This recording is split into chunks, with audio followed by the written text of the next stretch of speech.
Hello everyone, তো কেমন আছো তোমরা সবাই? আশা করি সবাই খুব ভালো আছো, সুস্থ আছো। তো দেখো, আমি সকালবেলা ঘুম থেকে উঠে বাসি কাজ সেরে কিন্তু আমার শাশুড়ি মা চা বানিয়ে নিয়ে এসছে। তা কর্তামশাই, আমি আর মামিরা চা খাবো। তা আমি সচরাচর চা তেমন খাই না। যখন মনে হয় যে একটু খিদে পাচ্ছে বা কিছু, যে সকালে খাওয়ার ইচ্ছা হচ্ছে, খাই। নয়তো না, আমার সকালে চায়ের প্রতি কোনো নেশা নেই। সবাই দেখে বেশ ভালোই চা খায়। তো যাই হোক, আমি দেখো আয়নার সামনে বসে বসে স্টাইল মারছি, আর কি করব ঠান্ডার মধ্যে। তো যাই হোক, চাটা খেয়ে কিন্তু দেখো আমি রেডি হয়ে নিয়েছি, বাজারে যাব। তো কর্তামশাই যখনই বাজারে যাই, ওর সঙ্গে আমি পিছু পিছু চলে যাই। আর আমাকে তো নিতেই চায় না, আমি জোর করেই যাই, বলে আমার বাজার করতে খুবই ভালো লাগে। সবজি বাজার আমার করতে যে এত ভালো লাগে কি আর বলবো। তো ব্যাগ নিয়ে তো চললাম দুজনা মিলে। আর এই দেখো, বাড়িতে কত গাছ লাগিয়ে এসেছি, তোমাদের বলছিলাম না? গাছগুলো কত বড় হয়ে গেছে। তো যাই হোক, দুজনে বেরিয়ে পড়লাম ঠান্ডার মধ্যে। সকালে যেতে কিন্তু খুবই কষ্ট হয়, তো ভালোই লাগে। তো যাই হোক, চারিদিকে কুয়াশা। আজকে তো একটু রৌদ্রের মুখ দেখা গেল, কদিন তো রৌদ্রের মুখ দেখাই যাচ্ছে না। তো দুজনে মিলে চলে গেলাম। হাত তো একদম বরফে ঠান্ডা হয়ে যাচ্ছে, আর ওয়েদারটা জাস্ট ওয়াও, ভালোই লাগছে। দুজনে মিলে যাচ্ছি বাজার করতে। আর আমার সত্যি কথা বলতে, মানে সবজি মাছ টাছ যা বলো, ব্যাগ ভর্তি করে বাজার করে নিয়ে আসবো, বেশ ভালোই লাগে। কিন্তু খরচাও তো অনেক হয়, বলো? বাজারে গেলে কত টাকা খরচা হয়ে যায়, তার কোনো ঠিক ঠিকানা থাকে না। মানে তো যাই হোক, বাজারে কিন্তু চলেই এসেছি। এই যে প্রথমে এসেই কিন্তু আদা, পেঁয়াজ, রসুন এইগুলোই প্রথমে আগে কিনে নেওয়া হয়েছে, আর লঙ্কা। তো যাই হোক, এগুলো সব কিছু কিন্তু ওই বেছে বুঝে নেয়, আমি দাঁড়িয়ে থাকি। তো যাই হোক, তারপরে নিয়ে নিলাম কয়েকটা বিট, আমলকি, তারপরে তোমার টমেটো, এগুলো। তো আমলকিগুলো খুব ভালো ছিল, বড় বড় ছিল, তাও বেছে বেছেই নিচ্ছিল। আমাকে তো বাছতে দেয় না, বলে তুমি ঠিক বাছতে পারো না। তাহলে আমি, ঠিক আছে তুমিই নাও। তারপরে চলে এসেছি দেখো মাছ বাজারে। কী মাছ নেব ভাবছিলাম। তো এখান থেকে নিয়ে নিলাম হচ্ছে একটা রুই মাছ, পেটি দেখে ওই রুই মাছটা নিয়েছে, এই যে। তো যাই হোক, সোজা কিন্তু বাড়ি চলে এসেছি। আর নিয়েছিলাম হচ্ছে তোমার কী মাছ বলে ওটা, লোটে মাছ। তো লোটে মাছগুলো এত বড় বড় মাছ, বাপরে ভীষণ বড়।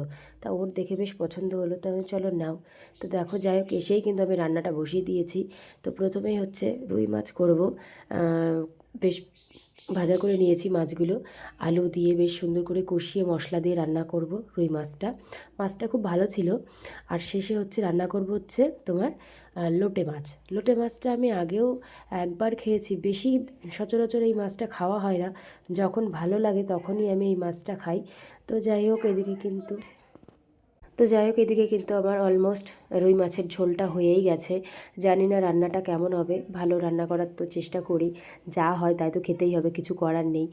তো যাই হোক, এদিকে কিন্তু পাতলা ঝোল করেছিলাম রুই মাছের। তো লাস্টে আমি দিয়েছিলাম একটু গরম মশলা। মাছটা একটু গরম মশলা দিলে কিন্তু বেশ ভালোই লাগে। আর দেখো, লাস্ট ফিনিশিং কী সুন্দর কালারটা এসছে। আমি রুই রুই মাছে বলতে গেলে যে কোনো মাছ রান্না করলে কাঁচা লঙ্কা আর শুকনো লঙ্কা দুটো মিক্সড করে দিই, যেহেতু ভালো হয়। শুকনো লঙ্কা খাওয়াটা তেমন ভালো না।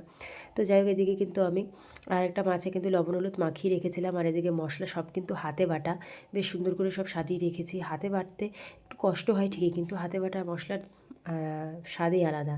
তো যাই হোক, এদিকে দেখো মাছটা কিন্তু বসিয়ে দিয়েছি, লোটে মাছটা ঝুরঝুরে করে রান্না করব। তা প্রথম সচরাচর এই বড় মাছ আমি কোনোদিন রান্না করিনি। তো ফার্স্ট এত বড় মাছ রান্না করলাম। মাছ বড় বলতে লোটে মাছ ছোটোটাই রান্না করা হয়, বেশ কাঁটাগুলো ছাড়িয়ে যায়, বড়টার মোটে ছাড়াচ্ছে না। তো ওকে বলছিলাম, মাছটা রান্না করতে একটু অসুবিধা হয়েছিল। তো যাই হোক, কী সুন্দর রান্না হয়েছে দেখো রান্নাটা। তো যাই হোক, এদিকে আমি কিন্তু রান্নাবান্না সেরে একটু চান টান করে এসে পুজো দিয়ে কমপ্লিট করলাম আমার দুপুরের কাজটা। তো যাই হোক, আয়নার সামনে কিন্তু স্টাইল মারতে আমার খুব ভালো লাগে, তাই আমি এরকম করছি, কিছু মনে করো না। আর এইদিকে উনি দেখছে ফোন। তো যাই হোক, বললো খিদে পেয়েছে, তাড়াতাড়ি খেতে দাও। তার দুজন বলছি, তিনজনা মিলে খেতে বসে পড়েছি, শাশুড়ি মা আর কর্তামশাই আর আমি। তো যাই হোক, এদিকে কিন্তু খেয়েছিলাম, বেশ ভালোই ছিল। প্রথম মাছ খেয়েছিলাম হচ্ছে লোটে মাছ, মাছটা খুব স্বাদ ছিল। আর শেষে খেয়েছিলাম হচ্ছে কাতলা মাছ বলছি, রুই মাছ। নিয়ে এসছি রুই মাছ, বলছি কাতলা মাছ। তো যাই হোক, আলুটাও বেশ ভালোই গলেছিল। তো মাছটা খেয়েছি, তখন ওকে বলছিলাম যে মাছটা খুব ভালো মাছ। কেনার সময় ভাবছিলাম যে মাছটা ভালোই হবে। তো যাই হোক, তোমাদের ঘুরে ঘুরে কিন্তু আমি আমার বাগানটা একটু দেখাবোই। দেখো পালং শাকগুলো, কত পালং শাক হয়েছে। আর এদিকে লাগিয়েছিলাম হচ্ছে বেগুন গাছ, লঙ্কা গাছ, ভেন্ডি গাছ, আর এদিকে করলার গাছ। আর আছে এদিকে হচ্ছে টমেটো গাছ। এই যে গাছগুলো দেখতে পাচ্ছ, এই গাছগুলোর ভিডিওটা একটু আগেরই ভিডিও। তো এখন কিন্তু অনেক বড় হয়ে গেছে, তোমাদের নেক্সট একটা ভিডিওতে দেখাবো যে গাছগুলির কত টমেটো ধরেছে গাছে, প্রচুর পরিমাণে। তো যাই হোক বন্ধুরা, ভিডিওটা এই পর্যন্ত শেষ করছি। ভালো থেকো, সুস্থ থেকো। পরের একটা নেক্সট ব্লগে তোমাদের সঙ্গে দেখা হবে। টাটা।